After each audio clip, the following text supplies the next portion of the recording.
और देखिए तैयारी करने का 3 कॉपी आपको बनानी है,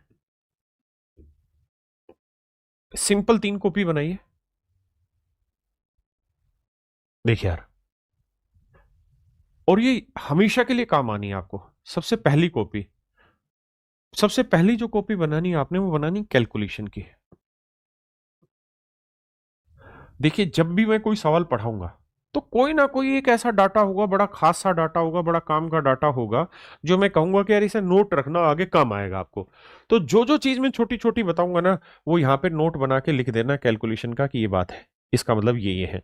जैसे मान लीजिए मैं अभी आपको एक डाटा बोलूं कि यार 4096 जो है ना, ये 4 अंकों की इकलौती ऐसी संख्या है जो किसी नंबर का क्यूब भी है और किसी नंबर का स्क्वायर भी है।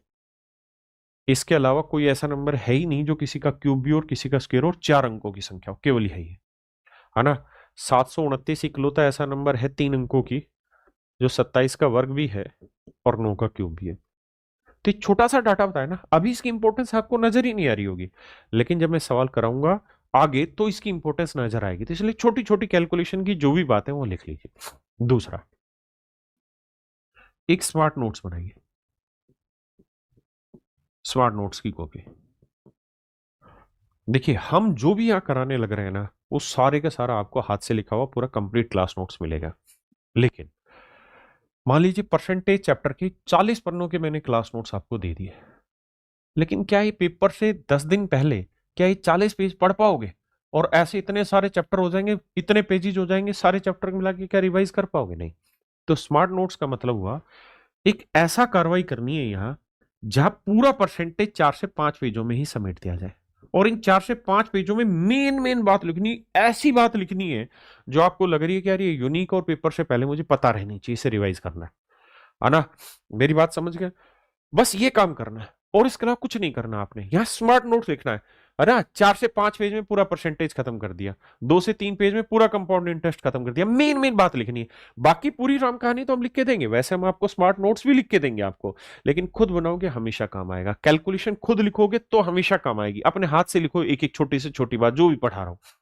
और तीसरी मेरे बच्चे, जितनी भी रफ कॉपी बनती जाए वो क्लास के साथ पार्टिसिपेट करती है, बात खत्म।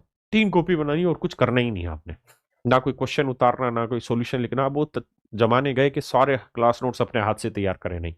अब केवल और केवल स्मार्ट नोट्स तैयार करो, और ये तीनों की तीनों कॉपियां सजा के अपने पास रखो। जिस दिन सिलेक्शन होगा ना, उस दिन लेके आना मेरे पास, ताकि बाकी बच्चों को दिखा पाए और बता पाए कि भाई सिलेक्शन एक दिन में नहीं हुआ किसी का, महीनों की मेहनत है, अपने आप को उसने लगा दिया, गला दिया अपनी जवानी को, तब जाके सिलेक्शन हुआ है। बच्चे आते हैं और ये इतनी कॉपियों का बंडल लेके आते हैं कि सर ये कॉपियों की हालत देखो। तो पता चलता है कि यार सिलेक्शन सच में बहुत डिफिकल्ट काम है, लेकिन सिलेक्शन बहुत आसान है अगर सिंपल प्रोसेस को आदमी पकड़ ले। सुनना, समझना, अभ्यास करना। अगर ये काम रोज करता रहेगा तो 6 महीने मोर देन एनफ होता है। आप जाके यूट्यूब पे रैंक 64 की एक वीडियो वो डालिएगा, रैंक 64। अभी लास्ट जो 2023 वाला सीजीएल हुआ था, 64वीं रैंक थी पूरे भारत में।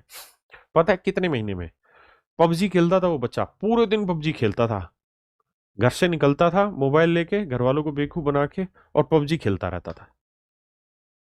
एक दिन उसको एहसास हुआ, उसने कोई मेरी वीडियो सुन ली होगी, उसमें मैंने उसको सही से मतलब बच्चों को ऐसा धमकाया होगा कि जो तुम समय खराब कर रहे हो इस्तेमाल करो।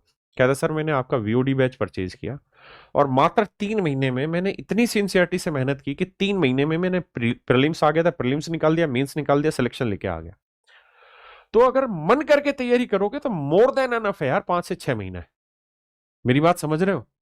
मोर देन एनफ है 5 से 6 महीने। लेकिन समझना एक काम नहीं है, सुनो, फिर उस पर सोचो, फिर उस पर अभ्यास करो, पूरा प्रोसेस पकड़ोगे तब जाके बात बनेगी, है ना। एक दिन हलवा मत बनाओ चीजों को। आइए